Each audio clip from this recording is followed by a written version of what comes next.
Ever since about 2021, the Republican Party has been focusing especially hard on social issues rather than economic issues.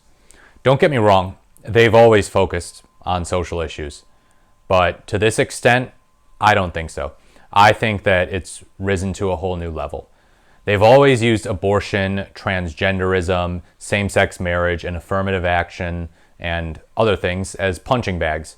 But I think that starting in 2021, we really saw a new version of the Republican Party that was focused especially hard on those types of issues, using terms like wokeness, critical race theory, as pejoratives, just throwing them around nonchalantly. In 2023, we had the term DEI really start to come to light. Terms like DEI mayor to refer to the mayor of Baltimore were used pejoratively on Elon Musk's website X. So something's definitely happened in the last 3 years that hasn't been underway in the decades prior. Now, I'm not, of course, going to also say that the Republican Party doesn't focus on economics. They do. Their focus on economics is about as shallow as the kiddies' end of the pool. They say, economy bad, vote for us. That's about it. Since 2020, or I guess 2021, they've been saying, oh, Biden inflation, gas prices so high, vote Republican to fix prices, Biden bad, Biden inflation out of control. And Trump managed to coast on that to win in 2024. They focused on it in 2022, albeit with less success. They mixed in a lot of their social issues in there. And again, as I said before, the social issues dominated. So what happened? Say what you want about Ronald Reagan and George H.W. Bush, but I remember a time when the Republican Party, I wasn't alive for this time, but was actually focused more on economic issues. Ronald Reagan went out there and said, a recession is when your neighbor loses his job, a depression is when you lose yours, and recovery is when Jimmy Carter loses his job. He focused hardcore on economics, less so on these salacious social issues. George H.W. Bush did the same thing, basically. He said, read my lips, no new taxes. And then, fast forward almost 40 years, Donald Trump is saying, read my lips, illegal immigrants are bad. Crime is bad. The border is out of control. Transgenderism is bad.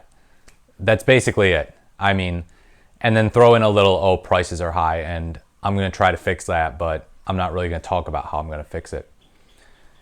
They just assume that Americans will associate the high prices with Joe Biden being president, and they were kind of right about that. But what about the social issues? Well, the reason that I think that the Republican Party focuses so heavily on the social issues is that the squeaky wheel gets the grease. Or should I say, the squeaky political issue gets the grease. Do voters really want to pay attention to their favorite politician within their favorite political party talking about a bunch of budget stuff, a bunch of tax stuff? No.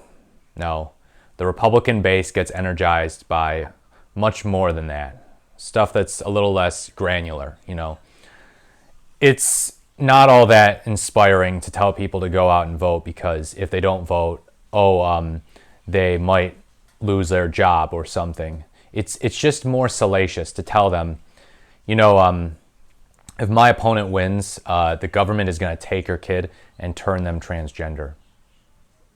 Let's face it. That is just the squeaky wheel, the squeaky political issue.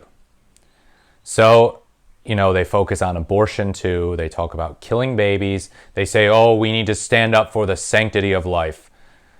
And so it gives these evangelicals, in general, religious pro-lifers, some sense of morality when they get behind the Republican Party. They get behind the Republican Party and tout their pro-life values, even though the Republican Party doesn't believe in things like free school lunches, doesn't believe in things like universal health care, which would prevent Americans from going bankrupt when they suffer life-threatening medical emergencies, when they don't support raising the minimum wage, essentially leaving Americans stuck on wages that oftentimes are not even enough to pay for their own rent. And when they can't pay their rent, they go homeless. And when they go homeless, they sometimes lose their lives.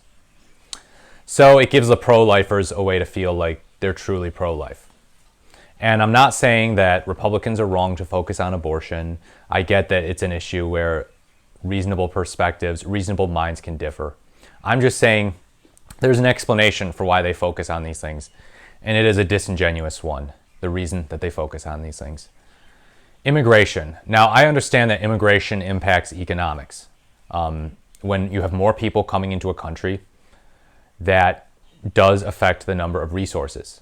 But of course, it would behoove Republicans to remember that economics is not a zero-sum game.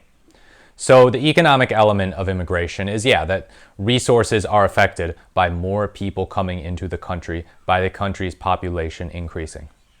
But do Republicans focus on that all that much? No, they just say, oh, we want law and order. We want law and order. We're going to deport these illegals just because they broke the law. And a lot of the times, they'll ignore the disastrous economic consequences that could come about as a result of deporting illegal immigrants. Think about Tom Homan and Trump. They're like, yep, mass deportation is underway. Do they ever stop and address the criticism that they're going to undermine a lot of the economy, that they're going to chip away a lot of important jobs in the economy if they deport every single illegal immigrant? They don't address that, no. They just say, well, law and order, they shouldn't have come here illegally. They're entitled to that opinion. It's just part of, their platform. They focus on the social aspect of immigration, the culture war aspect of immigration, if you will, rather than some of the more granular economic components of immigration. Now, why do Republicans neglect economics at the expense of social issues? I've already said the squeaky wheel gets the grease, but why are economic issues not all that sexy? Well, it's because the Republican Party's economic platform is not remotely sexy. So Reagan obviously won people over with his economic messaging. George H.W. Bush did the same with his no taxes. But then George W. Bush, what really happened under that guy? There was the big foreign policy stuff, massive spending, huge deficit as a result of the Iraq War. Not a good look at all. His approval rating tanked, and his approval rating really hit rock bottom. It really cratered after the Great Recession in late 2007. And then he ends his presidency on the terrible note of the Great Recession. Obama steps into office, and by 2011, we are out of the recession. Obama does some spending. He signs a stimulus package passed by Congress, and we're out of the woods. For the rest of Obama's presidency, there's no recession. Say what you want about the guy. A lot of people have issue with him and some of his economic records, some of his foreign policy, but there was no recession under the rest of Obama's presidency. The economy was generally decent. Low unemployment in 2016. Trump takes office, talks about cutting taxes, talks about holding our trade partners accountable. China and Mexico aren't going to take our jobs anymore, rah, rah. So a little bit of economic messaging there. As I said, there used to be more economic talk within the Republican Party than there is within the past 3 years or so. Trump gets into office. There's low unemployment. We'll give him credit for that. But we can't give him that much because there was low unemployment already under Obama. The jobs numbers were doing fairly well. The economic trends of positivity under Trump were mostly just a result of the growing economy under the Obama administration. Now, people might not believe that, but it's true. Trump's approval rating never went above 50%. It ended up bottoming at about 34%, according to Gallup, by January 6, 2021. What did he do economically? He signed a massive tax cut bill. That's about it. He did tariffs, started some trade wars. Hundreds of thousands of jobs got outsourced. So what does the Republican Party after George H.W. Bush really have to show when it comes to the economy? What do they have to show for their economic policies? A recession under George W. Bush, a massive deficit under him, massive deficit spending under Trump, jobs being outsourced to the tune of hundreds of thousands, and a recession during COVID. So nothing really all that impressive. Bill Clinton, on the other hand, had a massive budget surplus to boast about. Obama had taking us out of the Great Recession to boast about. The Affordable Care Act, which, say what you want about it, it did have flaws, but it allowed many more Americans to access health care than they could before. Trump tried to pass a bogus health care plan that would have just totally destroyed the ACA, anything that's good about it at least. And it even got criticized by conservatives like Steven Crowder and Mark Levin. The economic policy of the Republican Party is nothing to write home about. It's not sexy. If the Republicans start talking about their history with handling the economy, they will turn people off so fast. Now, obviously, that's different from what they say they're going to do in the future. So Trump got to say, well, Biden's been in office for 4 years, so I'm going to make the economy better. And the economy's not good right now, so I'm going to make it better. The prices are going to go down. That was about it. That was about it. He talked about, I'm going to do tariffs, so that people stop taking advantage of us in trade. That's about as specific as his economic policies went. No taxes on tips. But again, that mostly just applied to venture capitalists and not to low-wage workers who make money from tips. So really not a very pro-working class economic agenda. But he got to point to these high prices, say, well, I'm going to bring them down, okay? And Americans were frustrated with the high prices, despite some of the other good economic numbers. And they voted for Trump, 77 million. So, yeah, they essentially used social issues and a tiny bit of economic talk against the backdrop of a poor economy. But why are the social issues so salacious to Americans? Well, I think it allows them to get more righteously indignant, or at least feel more righteously indignant, than if the Republicans talk about other issues. People don't say, oh, yeah, we're going to crusade for lower taxes. No, that's just not something people say. People prefer to say things like, we're going to crusade to uphold Western values. We're going to fight for the strength and the sanctity of life. We're going to fight for a secure border and to stop the invasion that is happening from Mexico and the drug cartels. And we're going to stop crime. Yes, and we're going to hold the criminals accountable. Law and order. That makes people feel much better to say. And the Republicans are smart enough to understand that. So they focus on that. Meanwhile, the Democrats focus on, well, more important issues, but not issues that Americans obsess over necessarily. They talk about, economic equity, wages, healthcare, democracy, environmental regulations, and the climate issues. And so that does attract the Democratic base. That gets them ready to vote against the Republicans because they know how disastrous the Republicans are on all of those issues.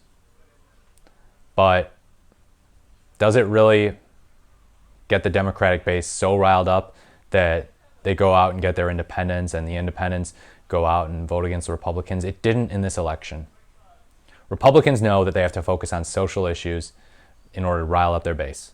Democrats do talk about social issues, but mostly focus on stuff that actually improves people's living conditions, improves people's material conditions.